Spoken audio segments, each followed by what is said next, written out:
મેં એક દીકરાને જન્મ આપ્યું હતું. હું સરકારી હોસ્પિટલના પથારી પર બેસહારા પડી હતી, કારણ કે આ બાળક ગેરકાયદેસર હતું. હું પોતે પણ ન હતી જાણતી કે આ બાળક કોનું હતું, પણ મારા ઘરવાળાઓએ મને કાઢી મૂકી હતી. હું બાળકને લઈને એક અનાથ આશ્રમમાં લેવા લાગી. જ્યારે એક અમીર માણસ ત્યાં દાન કરવા આવ્યો ત્યારે મારું દિલ જોરથી ધબક્યું, કારણ કે મારો દીકરો બિલકુલ તેના જેવો હતો. પણ ભલા આ કેવી રીતે શક્ય હતું? હું તો તેને ઓળખતી પણ ન હતી. જ્યારે તેણે મને જોયો અને બોલ્યો, તું જ એ છોકરી છે જે મારી ગુનેગાર છે. હું આ સાંભળીને ડરી ગઈ. તે મને બળજબરીથી પોતાની સાથે રૂમમાં લઈ ગયો. હું રડવા લાગી જ્યારે મને લાગ્યું હતું કે મારી જિંદગીમાં બધું ઠીક થઈ ગયું હતું. પણ મારી કસોટીઓ હજી પૂરી થઈ ન હતી. એક દિવસ એ અનાથ આશ્રમમાં એક અમીર માણસ આવ્યો તો તેની નજર મારા પર સ્થિર થઈ ગઈ. હું પણ તેને જોઈને હેરાન રહી ગઈ હતી, કારણ કે તેનું મોઢું મારા બાળક સાથે મળતું હતું. હું તો એ પણ ન હતી જાણતી કે મારા બાળકના પિતા કોણ હતા. મારો દીકરો તો ગેરકાયદેસર હતો, પણ એ વ્યક્તિને જોઈને મને લાગી રહ્યું હતું કે જાણે મારો તેની સાથે કોઈ સંબંધ રહી ચૂક્યો હતો. ત્યારે જ એ વ્યક્તિ મને પોતાની સાથે એક રૂમમાં લઈ ગયો. હું તેની હાજરીને મારી પાસે અનુભવીને ડરી ગઈ હતી, કારણ કે જિંદગીએ પહેલાથી જ મારી સાથે ઘણી રમત રમી હતી અને મારામાં કોઈ નવી પરીક્ષામાંથી પસાર થવાની હિંમત બાકી ન હતી. પણ ત્યારે જ તે કહેવા લાગ્યો કે મારું નામ જગદીશ છે. હું મારી મોટી બહેન અને માતા પિતા સાથે રહેતી હતી. હું એક મધ્યવર્ગના પરિવારમાં પેદા થઈ હતી, જ્યાં 2 ટંકની રોટલી કમાવવા માટે ઘરના દરેક સભ્યની મહેનત મજૂરી કરવી પડતી હતી. મારી બહેન વેદિકા મારાથી 3 વર્ષ મોટી હતી અને માંગ સાથે મોહલ્લામાં સિલાઈનું કામ કરતી હતી. પિતાજી એક નાની ફેક્ટરીમાં મહેનત મજૂરી કરીને થોડા પૈસા કમાઈ લેતા હતા, જેનાથી અમારું ગુજરાન મુશ્કેલીથી ચાલતું હતું. એ ફેક્ટરીમાં પિતાજી બેગ સીવતા હતા. માતાએ પિતા પાસે ક્યારેય ખરાબ પરિસ્થિતિઓની ફરિયાદ યાદ ન હતી. તે હંમેશા બસ એ જ કહેતી હતી કે ગરીબ તે નથી હોતો જેની પાસે પૈસા ન હોય, પણ ગરીબ તો તે હોય છે જે પરિસ્થિતિ સામે હાર માની જાય. અમારું જીવન સાદું પણ સન્માનજનક હતું. હું સરકારી શાળામાં ભણતી હતી અને ભણવામાં સારી પણ હતી. ઊંચા સપના જોવા અમારો શોખ હતો. મારા ઘણા સપના હતા કે હું એક શિક્ષિકા બનીશ અને મારા ઘરને વધુ સારું બનાવીશ. હું એટલું કમાઈ શકીશ કે પિતાને કારખાનામાંથી છુટકારો અપાવી શકીશ અને વેદિકાના હાથ પણ પહેલા હું પોતે પીડા કરીશ. પણ હું એ ન હતી જાણતી કે સપના જ્યારે આંખોમાંથી નીકળીને હકીકતની જમીન પર ઉતરે છે ત્યારે મોટા ભાગે ઘાયલ થઈ જાય છે. અમે બંને બહેનો ખૂબ જ સુંદર હતી, પણ વેદિકા મારા કરતાં સાદા સ્વભાવની અને શાંત પ્રકૃતિની હતી. તે હંમેશા પરિસ્થિતિ સાથે સમાધાન કરનારી અને એક સાદી વિચારસરણી ધરાવતી સામાન્ય છોકરી હતી. પણ મારા સપના ઘણા ઊંચા હતા. વેદિકાને જે કંઈક મળતું હતું તેમાં તે ખુશ થઈ જતી હતી, પણ હું હંમેશા વધુ સારું અને વધુ લેવાના પક્ષમાં હતી. અમે જે નાના ઘરમાં રહેતા હતા, ક્યારેક મારું દિલ થતું હતું કે હું મારા આ નાના અને સામાન્ય ઘરથી નીકળીને એક ખૂબ મોટા ઘરમાં રહેવા લાગુ, કારણ કે મને ગરીબ હોવું બિલકુલ પણ સારું ન હતું લાગતું. હું ઈચ્છતી હતી કે હું ખૂબ જ જલ્દી એટલા પૈસા કમાવવાની લાયક બની જાઉં કે મારે ફરી ક્યારે આ નાના ઘરને જોવું પણ ન પડે. એટલે હું ખૂબ જ દિલ લગાવીને મહેનત કરી રહી હતી, પણ મારામાં ધીરજ બિલકુલ પણ ન હતી. હું જલ્દી જ અમીર બની જવા ઈચ્છતી હતી. તે સમયે વેદિકા મેટ્રિક કરી રહી હતી, જ્યારે માંગ પપ્પાને એ ચિંતા થવા લાગી હતી કે વેદિકા હવે જુવાન થઈ ગઈ હતી અને હવે એના લગ્ન કરી દેવા જોઈએ, કારણ કે અમારી જ્ઞાતિમાં છોકરીના નાની ઉંમરમાં જ લગ્ન કરી દેવામાં આવતા હતા. એટલે પપ્પાએ દૂરના સગાઓને વેદિકા માટે સારો સંબંધ શોધવા માટે કહી દીધું હતું. હું તો આ વાતની બિલકુલ પણ તરફેણમાં ન હતી કે માંગ પિતાજી વેદિકાનો લગ્ન નાની ઉંમરમાં કરી દે અને આજ નાના ઘરમાંથી તેને વિદાય કરી દે, કારણ કે હું તો એ ઈચ્છતી હતી કે જ્યારે હું ઘણા બધા પૈસા કમાઈ લઈશ અને અમીર થઈ જઈશું તો હું મારી મોટી બહેનને પોતે ધૂમધામથી વિદાય કરીશ. પરંતુ મારા પિતાજી મારી વાતો સાંભળીને હંમેશા હસી દેતા હતા અને મને નાદાન સમજતા હતા. તેમને લાગતું હતું કે મારા વિચારો ઘણા ઊંચા હતા. કદાચ એટલે જ હું એવું વિચારતી હતી કે હું મારા ઘરના લોકોની કિસ્મત બદલી નાખીશ, પણ હું એ ન જાણતી કે મારા ઘરના લોકોની કિસ્મત મારા જ કારણે બદલવાની હતી, પણ એ કિસ્મતની દિશા ઘણી ભયાનક થવાની હતી. માંગ તો વેદિકા માટે કોઈ સારો સંબંધ શોધવા માંગ હતી, પણ અમારી આર્થિક પરિસ્થિતિ એવી ન હતી કોઈ સારો સંબંધ અમને મળી શકે. અમારા ઘરે વેદિકા માટે જે પણ સંબંધ આવતો હતો તે છોકરો કોઈને કોઈ નકામો જ હોય. ક્યારેક વેદિકા માટે કોઈ મોચીનો સંબંધ આવતો તો ક્યારેક કોઈ એવા છોકરાનો જે લોકોના ઘરોમાં સાફસૂફી કરતો હતો. માતા પિતાએ દરેક પ્રકારના સામાન્ય સંબંધને ના પાડી દીધી હતી. વેદિકા પણ શાંત હતી. તે બેચારી તો સાદી અને માસૂમ છોકરી હતી. તેને તો માંગ પિતાજી જ્યાં પણ અને જેની સાથે પણ ભણાવી દે. તે ખુશી ખુશી વિદાય થઈને ચાલી જાત, પરંતુ તે માંગ પિતાજી માટે એટલો બોજો પણ ન હતી કે તેઓ તેને આવી જ કોઈ એવા તેવાને સોંપી દે. આખરે એક દિવસ સંબંધ કરાવનારીએ માને એક સંબંધ બતાવ્યો. એ છોકરાનું નામ દેવ હતું અને તે સાઉદી અરબમાં મહેનત મજૂરી કરતો હતો. માં પિતાને લાગ્યું હતું કે કદાચ સારું નસીબ અમારું પારણું ખડખડાવી રહ્યું હતું. દેવની માએ સાફ કહી દીધું હતું કે તેમને દહેજની કોઈ જરૂર નથી. તેઓ તો એ ઈચ્છતા હતા કે બસ છોકરી ધર્મનિષ્ઠ હોય. અમને લાગ્યું હતું કે અમે નસીબદાર હતા એટલે અમારા આંગણે દેવનો સંબંધ આવ્યો હતો. માંગ પિતાજીના દિલમાં આ સંબંધને લઈને થોડો ડર જરૂર હતો કે આખરે અમે ગરીબોના ઘરમાં આટલો સારો સંબંધ કેવી રીતે આવી શકે. પણ હું તો દેવનો સંબંધ જોતા જ ખૂબ ખુશ થઈ ગઈ હતી અને એવું વિચારવા લાગી હતી કે જ્યારે અમેરિકા લોગ કરીને પોતાના પતિ સાથે દેશની બહાર ચાલી જઈશે તો હું પણ તેને મળવા માટે બહારના દેશ જતી રહીશ, કારણ કે તે મારી એકમાત્ર બહેન હતી અને હું બહાર જઈને મહેનત મજૂરી કરીને ઢગલાબંધ પૈસા કમાઈ શકે. એટલે હું ઈચ્છતી હતી કે માપ પિતાજી આ સંબંધને ના પાડે. માપ પિતા પણ આ સંબંધ માટે માની જ ગયા હતા, કારણ કે દેવ દેખાવવામાં સુંદર તો હતો જ પણ સ્વભાવે પણ તે એક સમજદાર છોકરો હતો. તેનું કુટુંબ પણ નાનું હતું અને સૌથી મોટી વાત એ હતી કે તે લોકો અમારી પાસેથી કોઈ પણ દહેજની માંગણી ન કરી રહ્યા. હું ખૂબ જ ખુશ હતી અને જાણે શું વિચારવા લાગી હતી. મને લાગ્યું હતું કે જ્યારે વેદિકાના લગ્ન દેવ સાથે થઈ જશે તો અમે ખૂબ જ જલ્દી અમીર થઈ જઈશું અને અમારા ઘરની પરિસ્થિતિ પણ બદલાઈ જશે. અમુક હદ સુધી તો હું બિલકુલ સાચી જ હતી. અમારા ઘરની પરિસ્થિતિ બદલવાની તો હતી જ, પણ હું એ ન હતી જાણતી કે તેનો રસ્તો કંઈક દિશામાં જવાનો હતો. લગ્નની તારીખ નક્કી થઈ ગઈ હતી. હું ખૂબ જ ખુશ હતી. જ્યારે પણ દેવના ઘરના લોકો આવતા તો હું દોડીને તેમની સેવા કરતી. મને એ વાતની પરવાહ ન હતી કે વેદિકા મારી એકમાત્ર બહેન હતી અને લગ્ન પછી મારાથી ખૂબ દૂર જવાની હતી.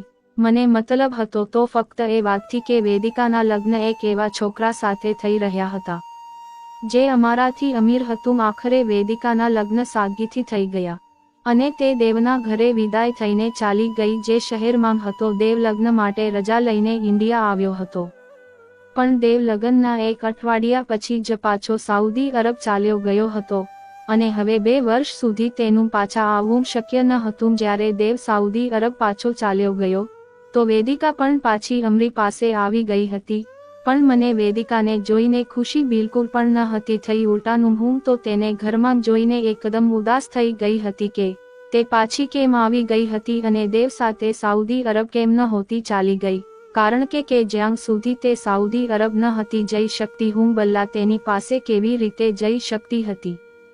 પણ વેદિકા એવું કહેવા લાગી હતી કે દેવ કેટલાક કાગળો બનાડાવાળી રહ્યો હતો અને જ્યારે એ કાગળનું કામ પૂરું થઈ જશે ત્યારે વેદિકા પણ તેની પાસે જ ચાલી જશે. હું દરરોજ વેદિકાને એ જ પૂછતી હતી કે શું તેના કાગળોનું કામ પૂરું થઈ ગયું કે નહીં, પણ જેમ જેમ સમય વીતતો રહ્યો હતો વેદિકા શાંત રહેવા લાગી હતી. તે તો ન કોઈ ફરિયાદ કરતી ન કોઈ સપના જોતી હતી. શાંત તો પહેલા પણ રહેતી જ હતી, પણ હવે તેની શાંતિ એક વિચિત્ર પ્રકારની હતી, કારણ કે તે મારી સાથે પણ વાત ન હતી કરતી. બસ માની સાથે કોઈને કોઈ કામમાં લાગેલી રહેતી હતી. તે દેવને પત્રો લખતી હતી, તસવીરો મોકલતી હતી જેનો જવાબ ક્યારેક આવતો હતો. વેદિકાના લગ્નને 5 મહિના થઈ ચૂક્યા હતા. દેવના ગયા પછી વેદિકાના ચહેરા પર એક વિચિત્ર ગંભીરતા છવાઈ ગઈ હતી. તે પહેલાની જેમ ન હસતી હતી ને મારી સાથે મજાકમાં વાત કરતી હતી.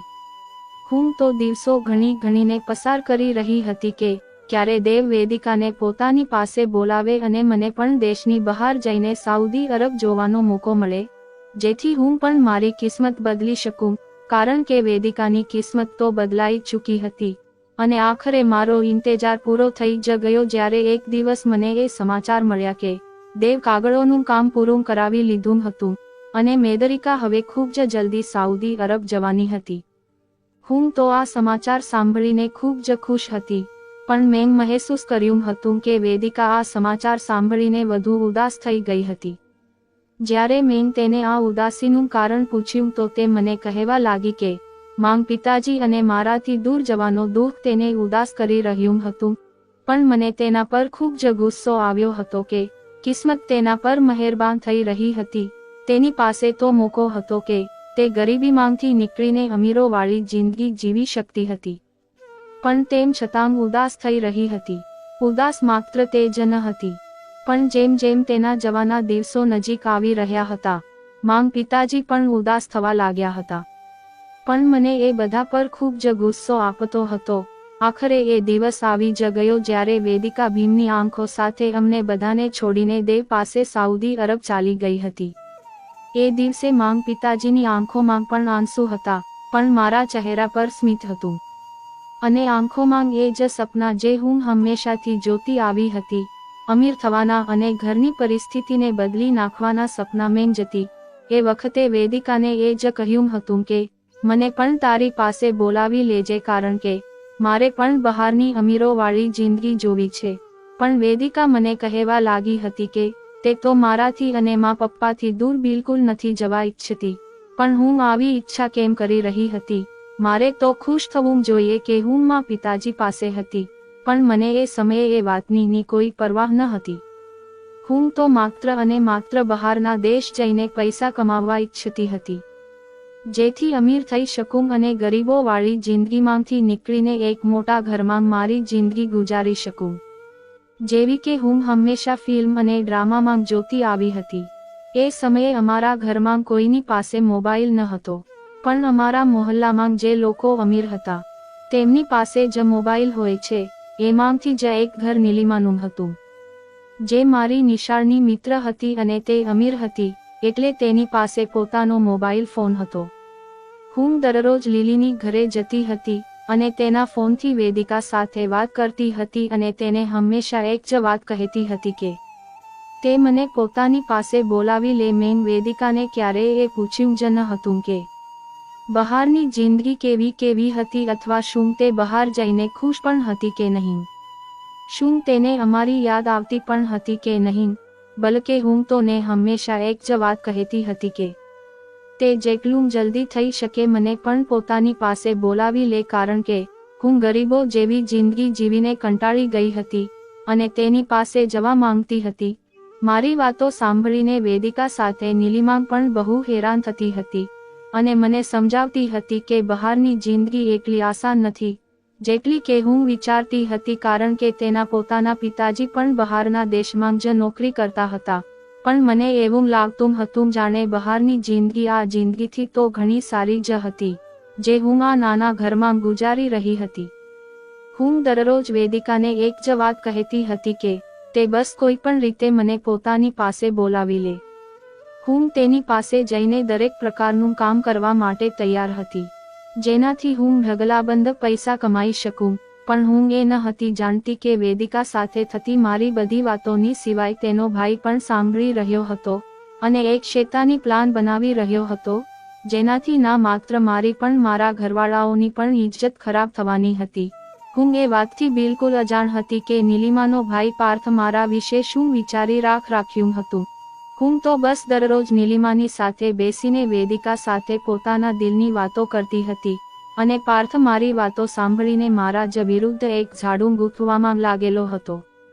જ્યારે વેદિકાને સાઉદી અરબ ગયાને 4 મહિના થઈ ગયા તો વેદિકા એ ખુશ ખબર સંભળાવી કે તે માંગ બનવાની છે અને હું માસી આ ખબર સાંભળીને હું ખુશ તો થઈ હતી, પણ મારી સૌથી મોટી ખુશી ફક્ત એમાં હતી કે હું બહારના દેશમાં જાઉં અને એ શું આરામવાળી જિંદગી ગુજારું જેના સપના મારી આંખોમાં બાળપણથી જ હતા.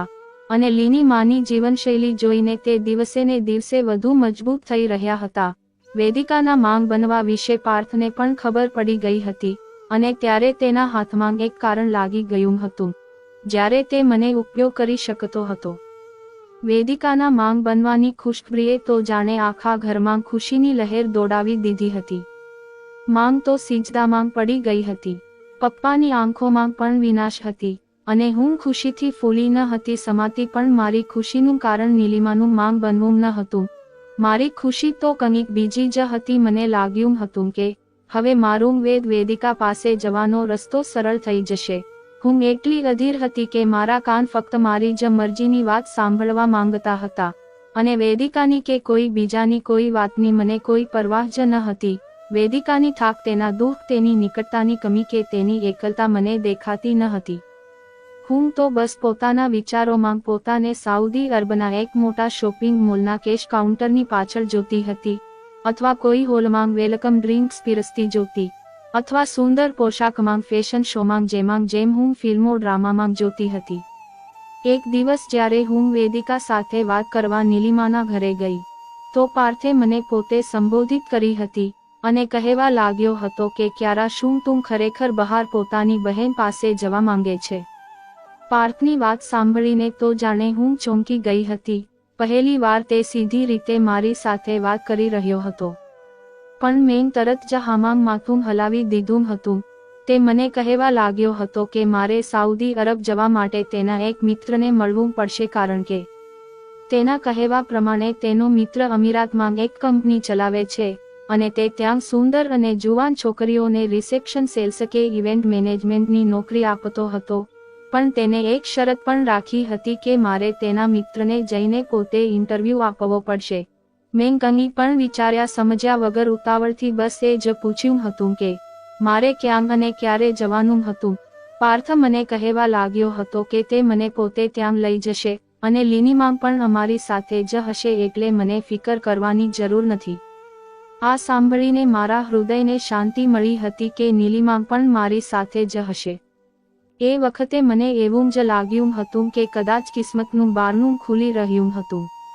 મેં માને કહ્યું હતું કે હું નીલિમા સાથે શહેર જઈ રહી છું. તેની માસીને ત્યાં માંગ પણ નીલિમાના નામ પર તરત જ માની ગઈ હતી. આગલી સાંજે નીલિમા અને પાર્થ મને લઈને શહેર રવાના થઈ ગયા હતા. ગાડીમાં ખુશપા થઈ રહ્યા હતા પણ મારા હૃદયમાં એક વિચિત્ર અશાંતિ હતી જેને કોઈ અજાણ્યો ડર હૃદયમાં સળવડી રહ્યો હતો. અમે એક મધ્યકક્ષના હોટલ પહોંચ્યા જ્યાં પાર્થ જણાવ્યું હતું કે તે વ્યક્તિ હજી પહોંચ્યો ન હતો એટલે અમે પહેલા રૂમમાં જઈને આરામ કરી લઈએ. રૂમનું સાંભળીને હું ડરી ગઈ હતી. પાર્થ કદાચ સમજી ગયો હતો કે હું ડરી ગઈ હતી ત્યારે જ તે મને કહેવા લાગ્યો હતો કે તેનો મિત્ર મારા માટે પોતે આ હોટેલમાં મારો ઇન્ટરવ્યૂ લેવા આવી રહ્યો હતો અને તે થાકેલો આવશે તો ઇન્ટરવ્યૂ પણ આરામથી કરશે. તે મને કહેવા લાગ્યો હતો કે હું ફિકર ન કરો કારણ કે તે અને લીનીમાં પણ તો સાથે જ હતા. મને એ વખતે કંઈ પણ ખોટું ન હતું લાગ્યું કારણ કે લીલીમાં ત્યાં હતી અને પાર્થ તેનો ભાઈ હતો. પણ જેવી જ અમે રૂમમાં પહોંચ્યા હતા નીલિમા કહેવા લાગી હતી કે તેને કંઈક લેવાનું હતું અને તે જલ્દી પાછી આવી જશે અને પછી તે ત્યાંથી ચાલી ગઈ હતી અને પાછી ન હતી આવી. હું તેની રાહ જોતી રહી હતી. રૂમમાં ફક્ત હું અને પાર્થ રહી ગયા હતા. તે રૂમ બંધ હતો. ત્યાં ટીવી ચાલી રહ્યો હતો પણ અવાજ બંધ હતો. મેં અધીરતાથી પાર્થને પૂછ્યું હતું કે તેનો તે મિત્ર ક્યારે આવશે. મારી વાત સાંભળીને પાર્થ મને ધ્યાનથી જોયો હતો અને કહેવા લાગ્યો હતો કે ત્યાં કોઈ પણ આવવાનું ન હતું. હું ગભરાઈ ગઈ હતી. મારા શ્વાસ તેજ થઈ ગયા હતા. મેં દરવાજા તરફ જોયું હતું કે કદાચ ત્યાં નીલિમા આવી જાય પણ તે દરવાજો અંદરથી બંધ હતો જે પાર્થે રૂમમાં દાખલ થતાં જ કરી દીધો હતો અને મારું ધ્યાન ત્યાં ગયું જ ન હતું. મેં ગભરાઈને કહ્યું હતું કે પાર્થભાઈ, જો તે મજાક કરી રહ્યા હતા તો તે મજાક સારી ન હતી. હું ચીસ પાડીને કહેવા લાગી હતી કે પ્લીઝ નીલિમાને બોલાવો પણ પાર્થનો ચહેરો બદલાઈ ગયો હતો અને તેની આંખોમાં હવે તે શેતાન બોલી રહ્યો હતો. જેની મેં કલ્પના પણ ન હતી કરી. તે પોતાના ગુણાસ્પદ લેખામાં કહેવા લાગ્યો હતો કે નીલિમા ત્યાં નહીં આવે, કારણ કે તે બધું જાણતી હતી. તે મારી તરફ વધવા લાગ્યો હતો અને મને કહેવા લાગ્યો હતો કે તું પણ જાણે છે કે તું કઈ વસ્તુ માટે આવી છે. હવે આ તક ગુમાવ નહીં, તું અમીર બનવા માંગે છે ને? મેં ચીસ પાડવાની કોશિશ કરી હતી પણ પાર્થે જોરથી મારો હાથ પકડ્યો હતો અને મને પોતાની તરફ ખેંચી હતી. તે મને કહેવા લાગ્યો હતો કે ચીસ પાડવાનો કોઈ ફાયદો ન હતો કારણ કે તે રૂમ સાઉન્ડ પ્રૂફ હતો. અને આમ પણ જ્યારે મેં પોતે કહ્યું હતું કે હું દરેક કામ માટે તૈયાર હતી, બસ મને પૈસા મળવા જોઈએ, તેની વાતો સાંભળીને હું સ્તબ્ધ થઈ ગઈ હતી. ત્યારે મારી સામે હજારની નોટોના ઢગલા મૂક્યા હતા અને કહેવા લાગ્યો હતો કે લો પૈસા અને મારું કામ કરો, કારણ કે હવે આ પણ એક કામ છે અને તમને તેના બદલામાં પૈસા મળશે. મારી આંખોમાંથી આંસુ વહી રહ્યા હતા, મારા શરીરમાંથી જીવ નીકળી રહ્યો હતો. હું લથડિયા ખાઈ રહી હતી અને જમીન પર પડી ગઈ હતી. પાર્થના શબ્દો મારા કાનમાં સતત ગુંજી રહ્યા હતા, તારા જેવી છોકરીઓ તો પોતાની ઇજ્જત પોતે થાળીમાં માંગ મૂકીને પેશ કરે છે. તારાથી તો ફક્ત ફાયદો ઉઠાવવાનો બાકી હતો. અને એ રાત્રે મારી ઇજ્જત, મારી સાદગી, મારી ઈચ્છાઓ બધું એક શેતાની માણસની ઈચ્છાઓનો ભોગ બની ગયું હતું. હું નીલિમાની રાહ જોતી રહી હતી. ના તે આવી હતી, ના કોઈ બીજું જે મને તે જાનવરથી બચાવી શકે. તે જાનવર મને બેઆબરૂ કરીને મારા મોં પર પૈસા મારીને જતો રહ્યો હતો. એ રાત્રે મને ત્રિપતાથી પોતાની પર પોતાના પૈસા કમાવવાના સપના પર ગુસ્સો આવ્યો હતો. આગલી સવારે હું પોતાના કપડાને સરખા કરતી પોતાના તૂટેલા આત્મગૌરવ સાથે તે હોટલના રૂમના દરવાજાથી બહાર નીકળી હતી અને સીધી બસ સ્ટેન્ડ તરફ ચાલી પડી હતી. તેના ભાઈનો ચહેરો ફરીથી જોવાની મારામાં હિંમત ન હતી. હું આંખો રસ્તો શાંત રહી હતી. મારી આંખોમાં આંસુ હતા પણ જીભ પણ એકદમ તાળું લાગેલું હતું. જ્યારે હું ઘરે પહોંચી તો માંગ મને કહેવા લાગી હતી કે શું મારી તબિયત ઠીક હતી. મેં ખાલી નજરોથી માંગ તરફ જોયું હતું અને ફક્ત માથું હલાવીને પોતાના રોમાંગ ચાલી ગઈ હતી. જ્યારે મેં અરીસામાં પોતાને જોયું તો ત્યાં બધું પહેલા જેવું જ હતું. એ જ ચહેરો હતો, એ જ આંખો હતી, પણ મારા અંદર કંઈક મરી ચૂક્યું હતું. કંઈક એવું જે ક્યારે પાછું આવવાનું ન હતું. હું ઘણીવાર સુધી પોતાના માન ગુમાવેલું અસ્તિત્વને તાકતી રહી હતી. હજી થોડા જ દિવસો વીત્યા હતા જ્યારે મને કોઈ અજાણ્યા નંબરથી એક વિડીયો મળી હતી. એ વિડીયોમાં હું હતી, એ જ હોટેલનો રૂમ હતો, એ જ ક્ષણો હતી અને એ જ લાચારી હતી. એ વિડીયો જોઈને હું અંદર સુધી હચમચાઈ ગઈ હતી. એ વિડીયો પછી એક મેસેજ પણ મળ્યો હતો કે જો મેં મોં ખોલ્યું તો આ વિડીયો બધાને બતાવી દેવામાં આવશે. મને કહેવામાં આવ્યું હતું કે શાંત રહો અને બસ કામ કરતી રહો, તમારે બીજી જગ્યા પર પણ જવાનું છે. મારું આખું અસ્તિત્વ ધ્રુજી ગયું હતું. મને લાગ્યું હતું કે કદાચ મારા પર જે કયામત ગુજરી હતી, હજી તો મારી સાથે ઘણું બધું થવાનું બાકી હતું. મેં કાપતા હાથોથી તે ફોન તોડી નાખ્યો હતો જે મારા ઘરના દરવાજા પર પડેલો હતો, પણ તે ધમકી મારા મગજમાં વીજળી બનીને ચમકી ગઈ હતી. તે દિવસ પછીથી નીલિમાએ ફરી ક્યારેય મારી સાથે વાત ન કરી. મેં કોશિશ કરી હતી કે નીલિમાના ઘરે જઈને તેને તેના ઘરુણાસ્પદ ભાઈની હકીકત જણાવી શકું, પણ નીલિમાની ફેમિલી થોડા દિવસો પછી ત્યાંથી ચાલી ગઈ હતી. મારાથી કોઈએ કોઈ સવાલ ન હતો કર્યો અને ના તો મેં પણ કોઈને કંઈક જણાવ્યું હતું. હું બસ ખામોશીનું પુતળું બની ગઈ હતી અને ખાલી નજરોથી ઘરની દિવાલોને તાકતી રહેતી હતી. મને લાગતું હતું જાણે કોઈ દિવસ પાર્થ મારા પિતાજીને સામે મારી તે વિડીયો મૂકી દેશે અને મારા પિતાજી મને ચાંદી ખતમ કરી નાખશે, કારણ કે તેઓ તો જાણતા જ હતા કે મારું નીલિમાના ઘરે કેટલું આવવા જવાનું હતું. મારો દરેક દિવસ ડરથી ધ્રુજતો પસાર થતો હતો. હું જરાક પણ અવાજ પર ડરી જતી હતી. દરેક અવાજ પર મને એવું લાગતું હતું કે તે પાર્થ હતો. તે દિવસ પછી પણ મારો વેદિકા પાસે સાઉદી અરબ જવાનો ઈરાદો નહોતો. હું તેની પાસે દરેક કિંમતે જવા માંગતી હતી, પણ હવે મારી પાસે નીલિમાનો મોબાઈલ પણ ન હતો જેનાથી હું વેદિકા સાથે કોઈ સંપર્ક રાખી શકું. ઘણા મહિના વીતી ગયા હતા, બધું ઠીક હતું. હું ધીમે ધીમે તે બધું ભૂલવા લાગી હતી. જે મારી સાથે તે હોટલના રૂમમાં થયું હતું. એક રીતે હું ખુશ પણ હતી કે આ વિશે કોઈને કંઈ ખબર ન હતી. મને લાગ્યું હતું કે બધું ઠીક થઈ ગયું હતું, પણ એક દિવસ જ્યારે હું ઘરમાં એકલી હતી તો દરવાજે ખૂબ જોરથી ટપકો પડ્યા હતા કે હું ડરી ગઈ હતી. મેં ડરતા ડરતા દરવાજો ખોલ્યો તો ત્યાં અમારા મોહલ્લાનો જ એક છોકરો હાથમાં કવર લઈને ઊભો હતો. મેં તે છોકરા પાસેથી તે કવર પકડ્યું અને જ્યારે હું તેને કંઈક પૂછવા જતી હતી કે તે એકદમથી ત્યાંથી ભાગી ગયો હતો. તે કવર ભારે હતો. મેં અંદર આવતા જ તે કવરને ખોલ્યું તો મારા પગ નીચેથી જમીન સરકી ગઈ હતી. તેમાં મારી કેટલીક તસવીરો હતી જે તે જ હોટલના રૂમમાં બનાવવામાં આવી હતી, અને તે તસવીરોમાં મારી હાલત જોઈને કોઈ પણ મને બેઇજ્જત અને બેઆબરૂ હોવાનો મહેનું મારી શકે તેમ હતું. તે તસવીરો સાથે એક કાગળ પણ હતો જેના પર લખ્યું હતું કે જો હું ઈચ્છતી હોઉં કે તે તસવીરો મારા મા પિતાજી કે વેદિકાના હાથમાં ન લાગે તો મારે તેના ઉપર લખેલા સરનામે જવાનું હતું અને એકવાર ફરીથી તે બધું કરવાનું હતું જે પહેલા પણ મારી સાથે થઈ ચૂક્યું હતું. મને એક ધ્રુજારી આવી ગઈ હતી અને મેં પૂરી તાકાતથી તે કવરને ઉઠાવીને દિવાલ પર માર્યું હતું. મારા મગજમાં જાતના વિચારો આવી રહ્યા હતા કે જો હું તે મોકલેલા સરનામે ન ગઈ તો ના જાણે મારી સાથે શું થઈ જશે.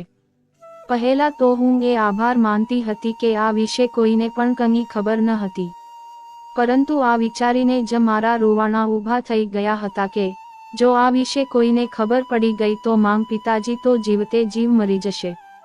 મને કંઈક સમજવા ન હતું આવી રહ્યું કે હું શું કરું. મેં તે કવરને આગ લગાવીને પાણીમાં વહાવી દીધું હતું અને એ વિચારીને શાંત થઈ ગઈ હતી કે હું ફરીથી એવું કોઈ કામ નહીં કરું જેના કારણે મને પસ્તાવો થાય. મેં બહુ મુશ્કેલીથી પોતાને શાંત કર્યો હતો અને વીતેલા દિવસોને ભૂલવાની કોશિશ કરવા લાગી હતી. મને લાગ્યું હતું કે તે કવરને બાળી દેવાથી મારી મુશ્કેલીઓ ખતમ થઈ ગઈ હતી. જ્યારે ઘણા દિવસો વીતી ગયા તો એક દિવસ એક બીજા રંગનું કવર મારા ઘરના દરવાજા પર પડેલું હતું.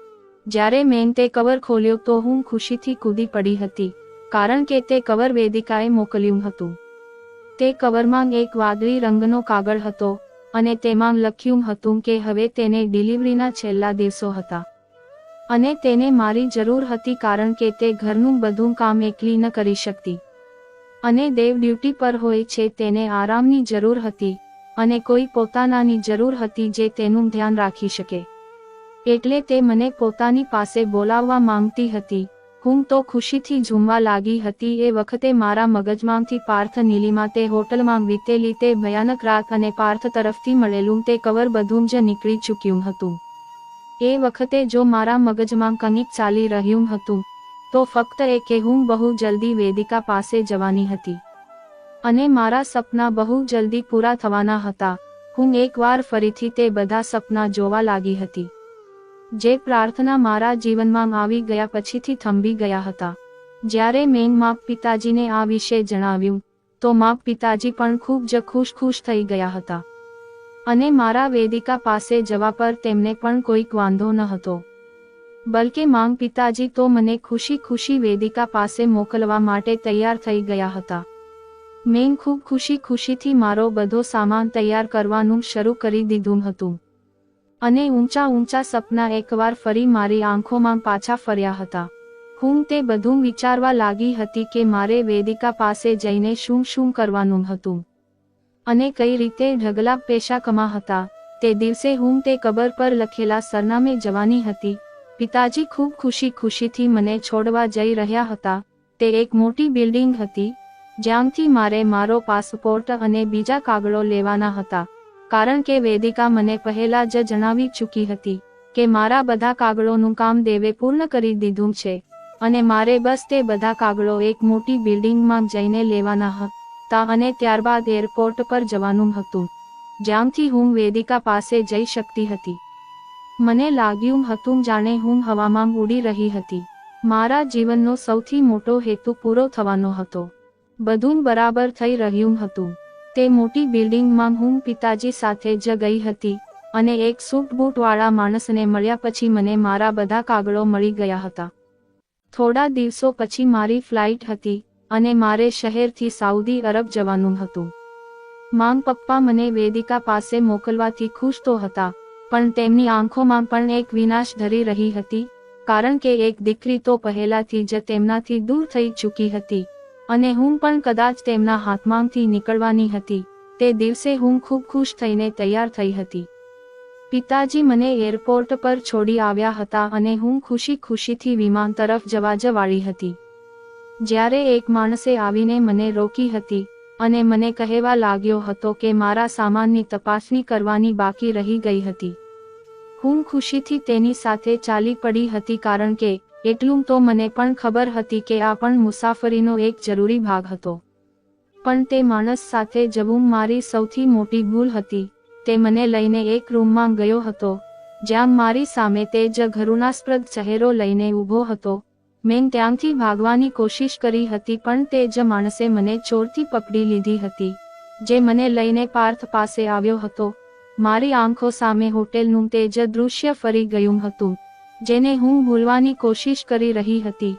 પણ પાર્થની વાત સાંભળીને મારા બાકી રહેલા હોશ પણ ઉડી ગયા હતા. તે મને કહેવા લાગ્યો હતો કે તેને મને બહુ આરામથી પોતાની પાસે બોલાવી હતી. કોઈ બાળકના હાથમાં તે કવર મોકલીને પણ મેં તેને નજરઅંદાજ કરી દીધું હતું. ત્યારે તેને આ પગલું ભરવું પડ્યું હતું કે તેને વેદિકાના નામનું કવર મોકલવું પડ્યું હતું, કારણ કે તે જાણતો હતો કે હું વેદિકાની કોઈ પણ વાતનો ઇનકાર નહીં કરી શકું. અને એવું જ તો થયું હતું. હું તે કવર પર આંધળો વિશ્વાસ કરીને તેની સામે ઊભી હતી. પિતાજીને તો એવું જ લાગ્યું હતું કે હું વેદિકા પાસે જઈ ચૂકી હતી, એટલે તેઓ મને શોધવા નહીં આવી શકે. તે દિવસ પછીથી દરેક દિવસ મારા પર એક નવી કયામત ગુજારવામાં આવી હતી. મને એક અંધારા રૂમમાં બંધ કરી દેવામાં આવી હતી, અને ના જાણે કોણ આવીને મને પોતાની ઈચ્છાઓનો શિકાર બનાવતું હતું, અને પાર્થ પણ એમાંથી જ એક હતો. હું દરરોજ દર્દથી તકલીફથી ચીસો પાડતી રહેતી હતી, પણ જેમ જેમ સમય વીતતો ગયો મને એ વિશ્વાસ થતો ગયો હતો કે આ અંધારા મારી મદદ માટે કોઈ પણ નહીં આવવાનું, મને કોઈ પણ બચાવવા વાળું નથી. મારી કિસ્મતમાં જે યાતના લખી દેવામાં આવી હતી, મને તે યાતનાથી કોઈ પણ નહીં રોકી શકે. હું દરરોજ પોતાના મરવાની પ્રાર્થના કરતી હતી, પણ કિસ્મત મારા માટે દરેક પગલે એક નવી પરીક્ષા તૈયાર રાખ લાગતી હતી. મને ના જાણે કઈ દવાઓ આપીને બેહોશ કરી દેવામાં આવતી હતી. ક્યારે મારી આંખો ખુલતી તો રૂમ અંધારો હોતો, અથવા જો ક્યારે રોશની પણ હોતી તો હું પોતાના સામે હાજર ચહેરાઓને ઓળખી ન હતી શકતી. આખરે એક દિવસ કિસ્મતને મારા પર દયા આવી જ ગઈ હતી, જ્યારે તે લોકોએ મને અનાથોની જેમ કોઈ સડકના કિનારે ફેંકી દીધી હતી. કદાચ તેમનું મન મારાથી ભરાઈ ગયું હતું, અથવા હું તેમના કોઈ કામની રહી ન હતી. જ્યારે મને હોશ આવ્યો તો મારા શરીરમાં જીવ ન હતું. મને કેટલાક લોકોએ પાણી પીવડાવ્યું અને મને મારું નામ અને સરનામું પૂછવા લાગ્યા. મારે તે લોકોને મારા પિતાનું નામ અને સરનામું જણાવવું જ પડ્યું હતું, કારણ કે હું મારા પિતા પાસે પાછી જવા માંગતી હતી. વેદિકા પાસે જવાનો વિચાર મારા હૃદય અને મગજમાંથી નીકળી ગયો હતો. હું ફરીથી વેદિકા પાસે જવાનું વિચારી પણ ન હતી શકતી, ભલે તે મને પોતે જ ફોન કરીને કેમ ન બોલાવતી. મારા શરીર પર હાજર કપડાં બસ નામના જ રહી ગયા હતા, કારણ કે તે ખરાબ રીતે ફાટી ગયા હતા અને મારા આખા શરીર પર ઘાના નિશાન હતા. કોઈ પણ મારી હાલત જોઈને અંદાજો લગાવી શકતું હતું કે મારી સાથે શું થઈ ચૂક્યું હતું. જ્યારે હું પિતાજી પાસે પહોંચી તો તેમની આંખો ફાટી રહી ગઈ હતી. તમને જોતા જ મોટેથી રડવા લાગી હતી અને વારંવાર પોતાના છાતી પર હાથ મારતી હતી. પિતાજી તો એક શબ્દ પણ ન હતા બોલી શક્યા. તેમને જાણે સાંપ સૂંઘી ગયો હતો. તેમની ખામોશી ખૂબ ઊંડી હતી. મને લાગ્યું હતું કે કદાચ પિતાજી મારી સાથે સહાનુભૂતિ કરશે, પણ જ્યારે થોડો દિવસો વીત્યો તો મારી તબિયત બોજારૂપ થવા લાગી અને મને ઉબકા આવવા લાગ્યા, જેનો મતલબ સાફ હતો કે હું ગર્ભવતી હતી. ત્યારે જ પિતાજી આગળ વધ્યા અને મારા મોં પર એક જોરદાર થપ્પડ મારી અને મને કહેવા લાગ્યા કે એટલે જ હું તને ના પાડતો હતો કે તું અમીર લોકો સાથે દોસ્તી ન કર્યા કર. મને પિતાજીની વાતની કંઈક સમજ ન હતી આવી ત્યારે પિતાજીએ એક કવર મારા મોં પર માર્યું હતું, જેમાં મારી પાત સાથેની ગેરવર્તણૂક વાળી તસવીરો હતી, જેને જોઈને મેં નજર ફેરવી લીધી હતી. પિતાજી જાણતા હતા કે મારું નીલિમાના ઘરે આવવા જવાનું હતું અને તેઓ મને ના પાડતા રહી જતા હતા, પણ હું જીદ કરીને તેના ઘરે ચાલી જતી હતી. પિતાજીને લાગ્યું હતું હું પાર્થ સાથે જાણી જોઈને મોં કાળું કરીને આવી હતી. હું તેમને મારી સફાઈઓ આપતી રહી હતી, પણ કોઈએ પણ મારી વાતનો વિશ્વાસ જ ન હતો કર્યો કે મારી સાથે શું થયું હતું. ઉપરથી મારું વધતું પેટ મને વધુ બદનામીમાં મૂકી રહ્યું હતું. પિતાજીએ મને ધક્કા મારીને પોતાના જ ઘરમાંથી કાઢી મૂકી હતી, કારણ કે તે ન હતા ઈચ્છતા કે મારા કારણે લોકો તેમના પર આંગળીઓ ઉઠાવી. હું મારું નબળું શરીર લઈને ઠેર ઠેર ભટકવા લાગી હતી. કોઈ પણ મને પોતાની સાથે રાખવા માટે તૈયાર જ ન હતો.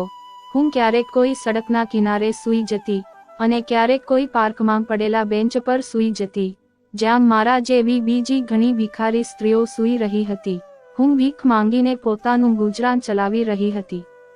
અમીર થવાના બધા સપના એક કડવી હકીકતનું રૂપ ધારણ કરીને મારા બચેલા શરીરને નોખરી રહ્યા હતા.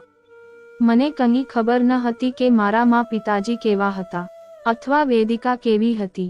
મને તો ફક્ત એ વાતની શરમ હતી.